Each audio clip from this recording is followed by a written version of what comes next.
जितनी देर हमारे प्रधानमंत्री देश के प्रधानमंत्री रहे हैं, 12 साल हो गए हैं, लगभग उतने ही सालों के लिए जवाहरलाल नेहरू जी जेल में रहे।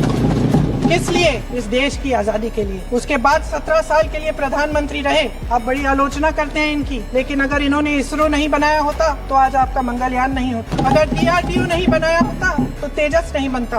अगर IIT और IIM नहीं बनाए होते तो हम आज IT में आगे नहीं होते। अगर एम्स नहीं बनाया होता तो हम कोरोना की जब बड़ी चुनौती का सामना कैसे करते। अगर इन्होंने BHEL, गेल, सेल, भाखड़ा नंगल ये सब नहीं बनाया होता जो आप सब बेच रहे हैं, तो ये विकसित भारत कैसे बनता। जैसे अंग्रेजी में कहते हैं कि once and for all let's close the chapter। Close कर लीजिए, देश सुन लेगा क्या क्या शिकायतें हैं, क्या इंदिरा जी ने क्या किया, राजीव जी ने क्या किया, परिवारवाद क्या होता है, नेहरू जी ने कौन सी गलतियां की, सुना लीजिए, फिर खत्म। उसके बाद बेरोजगारी, महंगाई,